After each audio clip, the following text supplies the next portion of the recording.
السلام علیکم۔ ایک نئی ویڈیو کے ساتھ آپ کو خوش آمدید کہتا ہوں۔ اس ویڈیو میں میں آپ کو پاکستان کی سب سے بڑی مسجد کی انفارمیشن دینے لگا ہوں جو دنیا کی بڑی مسجدوں میں شمار ہوتی ہے۔ تو چلیں ویڈیو کو سٹارٹ کرتے ہیں۔ آج کی اس ویڈیو میں آپ کو جس مسجد کے بارے میں انفارمیشن دینے لگا ہوں اس کا نام ہے فیصل مسجد۔ سب سے پہلے میں آپ کو بتاتا چلوں کہ فیصل مسجد جو کہ اسلام آباد میں مارگلہ پہاڑیوں کے درمیان واقع ہے، اس کی تعمیر 1976 میں شروع ہوئی۔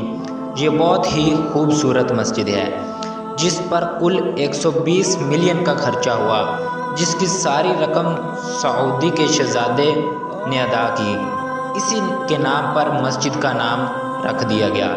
اس میں پہلی نماز 18 جون 1918 کو پڑھی۔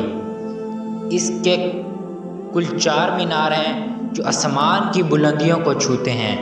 یہ پاکستان اور سعودی عرب کے درمیان دوستانہ تعلقات کو اپنے اندر سموئے ہوئے ہے۔ فیصل مسجد کو بنوانے کے لیے بین الاقوامی مقابلے کا انعقاد کیا گیا۔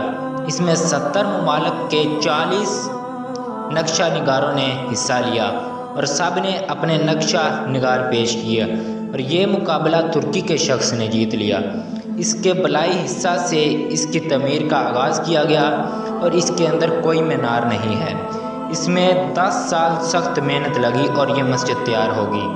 اگر آپ کے اسلام آباد جانے کا موقع ملے تو یہاں باجماعت نماز ضرور ادا کرنا۔ شکریہ۔